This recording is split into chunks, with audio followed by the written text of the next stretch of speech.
Welcome to Sports Jam!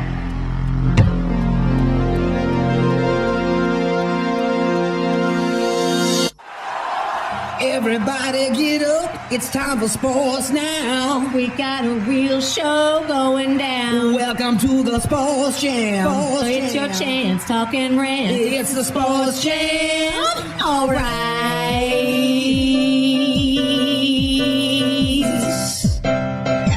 Cut. Hey, man, you can't get any better than that. What up? Welcome to the Sports Jam. I'm Mike Zajac. And I'm Joe O'Rourke, and this is your WJOB AM1230 in Hammond, Indiana sports channel in the afternoon. All right, so first let's talk about ourselves a little bit because everyone loves to hear about us, right? Of course, yes. So I go to Ball State University. My major is journalism and telecommunications, and I have one semester left, unfortunately, and then I will be out of there. Mike? I go to Indiana State. My major is communications. I want to be a sports announcer for the Chicago Cubs. That is my dream. Yes, it's the Cubs. Oh, well. Nothing I can do about that. I got one more semester left, and I'll be done. So I live in Cherville, Indiana, and it's kind of Cherville Crown Point. My address is Crown Point, but I consider Cherville because it's unincorporated. So my favorite sports are in this order: baseball, and then hockey and football are real close, and then that's pretty much it. Yeah, I live in Cherville, too, and my favorite sports, baseball, football, hockey. I love college basketball. That's my love right there. Yeah, college football, I forgot to mention. Yeah, We're course. both. You're a Notre Dame fan. Notre as well, Dame, right? yep. Big Notre Dame fans. I'm a White Sox fan, Cubs Obviously fan. a Cub fan, yes, unfortunately. Probably gonna end up fighting at some point. In football, I like the Dallas Cowboys, which I'm sure is going to get a lot of groans from people, and the St. Louis Rams, which is an odd combination and neither local. The Cowboys are a family thing with my dad and my grandpa. I don't even know how that started with my grandpa, but so that's how I got into that. And then Rams, purely bandwagon. In 2000 or 2001, when they were really good, Torrey Holt, Mark Bolger, Marshall Falk, Isaac Bruce, Adam Archuleta even for like a couple seasons. And that, Kurt Warner. Yeah, I was a big a fan then, and I still am now, even though they're pretty much awful. Right. Yeah, I'm a Bears fan. Grew up. My father's a Bears fan, so of course I have to be. Followed Peyton Manning through college at Tennessee. I loved him, watching him throw. Went to the Colts. I said, hey, I got to be a fan of the Indianapolis Colts, right? So I followed him basically my whole life. So you still follow Peyton? I do not. I'm a Colts fan, and I'm sticking with it. I did not follow him to Denver. So you went to the Colts for Peyton. You stayed. Yeah, I stayed. For Lucas Oil Stadium. Exactly. No, the Indianapolis Colts, which are on the rise right now with Andrew Luck, so we're going to be good. All right, so Mike, what's your favorite sports memory? Both one you actually saw in person and one that you just saw on TV from our lifetimes. Watching on TV, probably the 2010 Stanley Cup. Okay. Patrick Kane scoring the goal. I remember I was at the bar, in the restaurant. Where were you? At Bridges. Where else? Okay, Bridges. In Griffith. Shot the goal, and nobody knew it went in. Right. No, I mean, nobody in the place knew it went in. I thought maybe his gloves were on fire. He just started running, throwing his gloves off. So when I saw the puck go toward the goal, I stood up and I cheered. And I'm the only one in the bar standing up. I'm like, oh, maybe he didn't score. My bad. 2 seconds later, the whole place is going berserk. So that was probably the best moment I had. What about in-person sporting event? In person. You ever go to any crazy games or see anything historic in person? Maybe an amazing Little League game that didn't have 20 years? Absolutely not. No, I was on a bad Little League team who won 4 games, and out of 25, that's pretty pathetic. We didn't have many memories there. Probably Cubs. Watching them, 2004, Todd Hollinsworth hit a game-winning home run in the 9th inning. That was special. There you go. Yeah. How about you? Sports memory in person, I would say, and I've been lucky to go to a lot of crazy stuff that's happened. And I don't go to that many games, maybe like 5 or 6 Sox games a year. I used to go to Hawks games, but not anymore because they're so expensive. Yeah. And I usually go to 1 or 2 Bears games a year. But I would say when I was at Mark Burley's no-hitter back in 2007 versus the Rangers, that was probably Absolutely the best sports memory I was at. And I have a nice frame in my bedroom of me and my brother and one of my friends and my brother's girlfriend all at the game with a ticket next to it because I keep all my tickets. Tickets framed, and then I have a picture I made with Mark Burley getting champagne on his head and the scoreboard so I kind of like meshed it together in Photoshop. And then I have a picture of Sammy Sosa on base. He was the only guy who reached base. I actually have a picture of not only him on base, but then I have a picture of him getting picked off because it was he didn't even throw a pitch after he walked Sosa, and he picked him off, and the vendor walked right in front of my shot. So in the picture, you see Konerko reaching down for the tag, and then you see the vendor's arm with his hot dog stuff. Unbelievable. I had to get rid of that, but yeah, that was pretty amazing. Also, really quick, I almost went to his Burley's perfect game. I was supposed to go with a buddy. Right. And the night before the game, he called me and he said, "Hey, do you still want to go to this game tomorrow?" And it was late at night. I don't know if I had something. I don't know. But I was like, I don't really feel like going. I think it was a Saturday.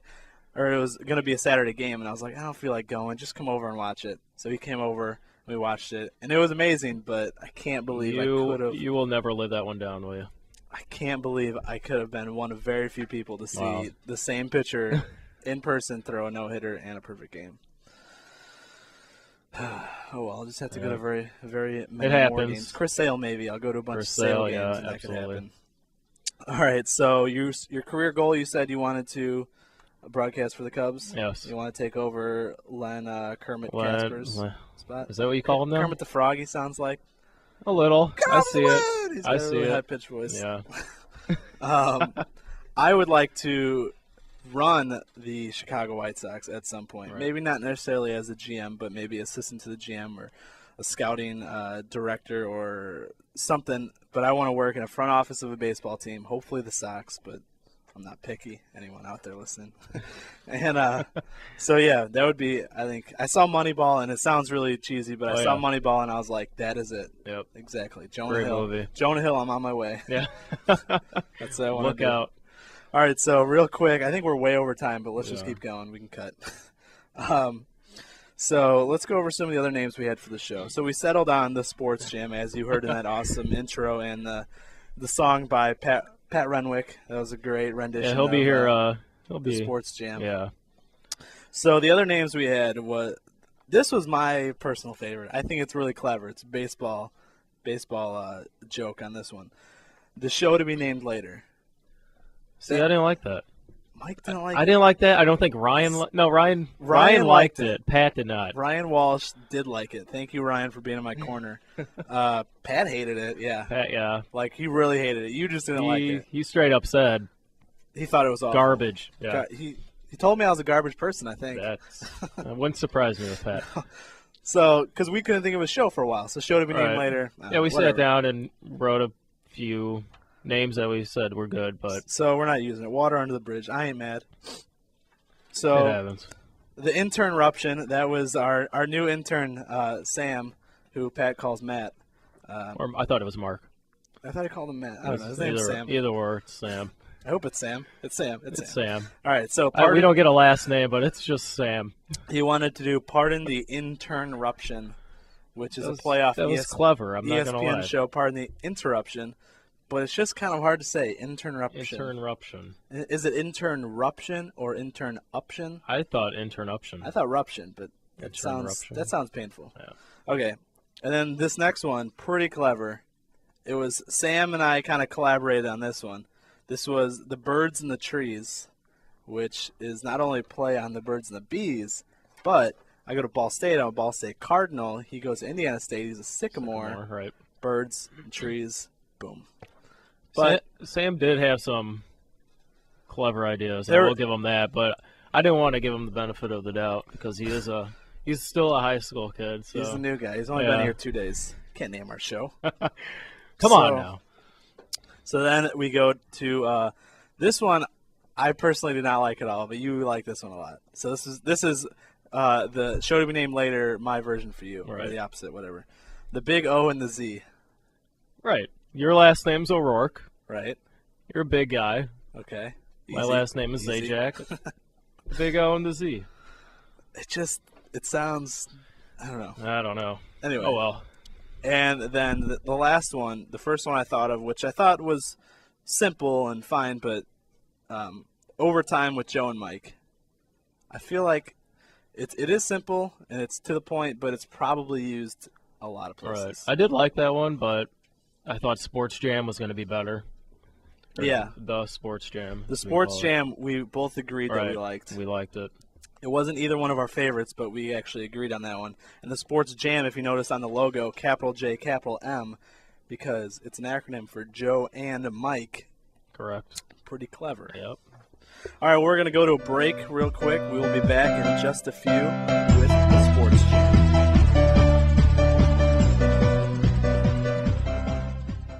The car business is like any other business. You built up a good reputation. You try to maintain your product the best you can. You try to buy the nicest, the lowest mile product that you can sell in your market. And then you just treat people right after the fact. Go see Joe at the Auto Store on the corner of Ridge Road and Indianapolis Boulevard in Highland. Call him at 219-838-3900. That's the Auto Store, 838-3900. I'm not a rocket scientist. I buy a car, I sell a car, I try to treat people right. Stop by the Auto Store.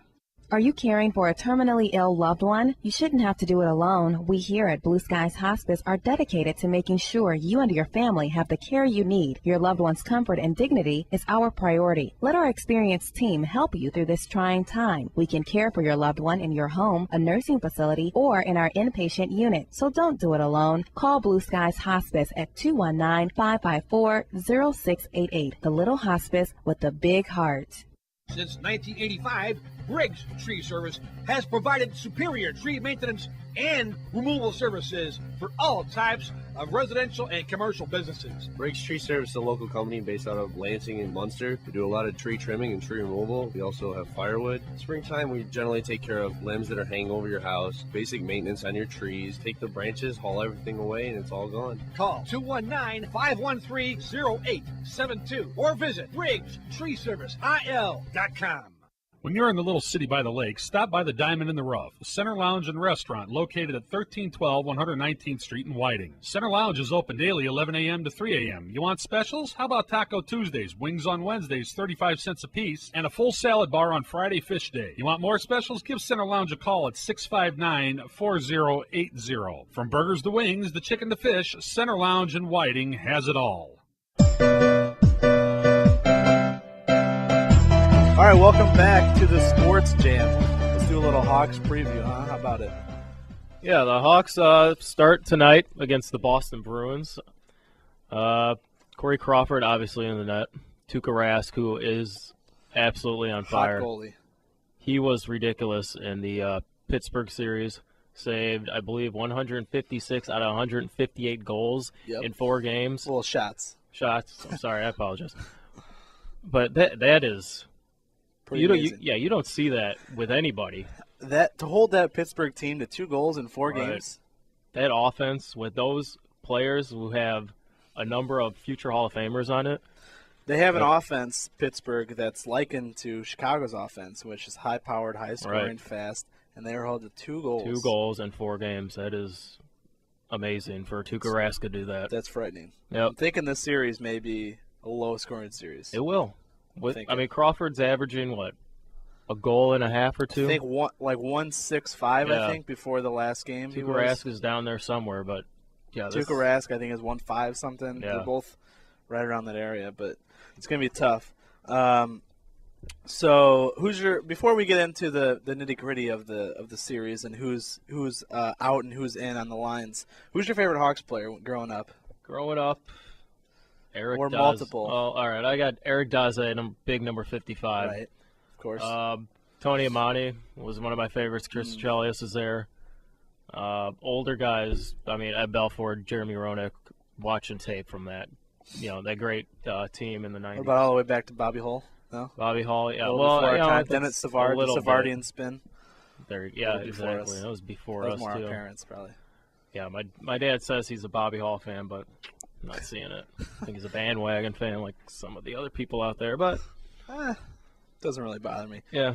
So my favorite players are usually, I always, for some reason, pick the young players that no one really knows about yet or isn't really like a star yet. Right. Because I don't know. I just have satisfaction liking players before everyone else, I guess. Right. El Monte, of course, and Chelios. But my favorite players from when I can remember were Alexei Zhamnov. Remember him? Yep, I remember him. He was on the team for a while. Then Eric Daze. Then I'm blanking on the names right now. You were saying Tuomo Ruutu yesterday. Ruutu, yes. Yeah. Ruutu, of course. And then Stahlberg recently until this year. I liked him a couple of years ago. I liked him when we got him because his name was the Swedish Rocket. Or no, he's not. Is he Swedish? Yeah, I think he's Swedish. Yeah, the Swedish Rocket was his nickname. So I was like, that is awesome. Yep. And then now Brandon Saad. And it's pretty funny. My fantasy hockey team before the season started was the Saad father, Team Saad father. Yeah. And all my friends were like, who Very is that? nice. Very nice. Yeah, I actually took the Godfather logo. This is how much time I put into my fantasy hockey team in prep. I took the logo from the Godfather, and I put Brandon Saad's face on it. Yeah. And then I did all this sort of lighting and shading. I downloaded the Godfather font to make it say Saad Father. Nice. It's pretty quality stuff. But my friends were all like, who is that guy? I'm like, you wait and see. And now they know. And now we know. Calder Cup finalist. I hope he wins. Don't think he will, though. He's got a chance. Oh, he's got it. Oh, I mean, got a great chance. I mean, there's only 3 finalists. Yeah. He's got a chance by definition. But anyway, so let's get into the Hawks game a little tonight. Bolig was not called up, but he's no longer healthy scratch. Added to the 4th line. And scratched is Stahlberg. Yeah, Bolig brings that physical presence that we really don't have. I mean, we have Bickle, and Shaw and Carcillo, he's not in there right now. But Bolig's going to bring that physical presence that we need against these big guys on Boston. And with Stahlberg, you lose his speed, but he hasn't been doing anything all playoffs. Right. I don't think I like this move simply because Bolig is generally out there to bully guys in a fight. Right. The Hawks have had 0 fights this playoffs. So far, if he were to have played all the games, maybe he'd have a couple fights, but I don't really think he's needed. And Stahlberg, I mean, yeah, Bolig matches up because Boston's a hard-hitting team. They're going to try and push us around. Right. But Stahlberg has that speed where he's not finishing. He's clearly awful at finishing and scoring because he hasn't done any of that. I think he has 0 goals this whole playoffs. But he's got the speed to go around guys. He's got the speed to dump and chase, to chip and chase. Yeah, but he hasn't done it all playoffs. He has done it. He just hasn't gotten on the score sheet. Because I've seen – if you're not producing, why play? He's producing in ways that aren't on the assists and goals sheet. And that's what we need. Bolig's not going to score I know a goal. Bolig's not – but that's what we need from him. Bolig's going to bring physicalness that we need. Physicality, however – it's not. Yeah, sorry. It's not going to show up on a score sheet either. Right. And that's my point. You can't measure Stahlberg based on his goals and assists so far, just like you can't measure Bolig going forward on his goals and assists because neither one are scores. They both have different elements. Look back to the Detroit series and see how Taves got beat up by everybody on Detroit. They went after him. We didn't have a guy out there until game 3 or 4. I think they put Bickle on his line. Okay. Now Bolig comes in to be that guy that was not there. You see what I'm saying? Yeah, I get that he's going to be physical and he's going to. There's somebody else to put in front of the net too. You have Bickle, but now Bolig's there. He can put him in the net. I mean, I'm sure they've been practicing with Bolig there for a while. I guess we'll see. I guess we will see. I think I don't know. We'll see. I mean, they're totally different types of players. They bring different things. It's just chocolate or vanilla, I guess. Yep. One does something completely different. Exactly. So predictions for the series. How many games? Obviously, you think the Hawks are going to win? Obviously. Let's be real here, people. Boston's scary. They got some great players. Marchand, Bergeron, Chara. Dirty players. Dirty players, yeah. And that 4th line for Boston, I mean, they're putting up ridiculous numbers. I mean, ours are too, but I think Horton's got 20 points this postseason. Really? I believe. Wow. And Krejci's got 21. And they're on the 4th line. I mean, what's that saying? I mean, they're stacked. Just like the Hawks, the playoff teams that are built to go deep are built with depth. Right. And usually a hot goalie because that's what the playoffs Right. usually carry. But, yeah, they got some deep lines as well. It's going to be a really good series. How many games do you think it's going to go before the Hawks win? 7. All 7, huh? Hawks and 7. I don't see the Hawks winning on the road. I really don't. I'm thinking 6, but 7 would be cool simply because Game 7's on my birthday.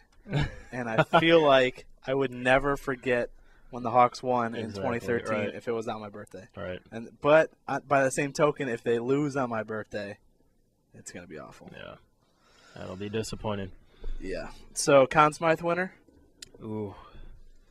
Your MVP of the series? I was thinking about this before the show, and I wanted to say Brian Bickle, but Patrick Sharp really has been phenomenal postseason-wise. He's on the first line right now with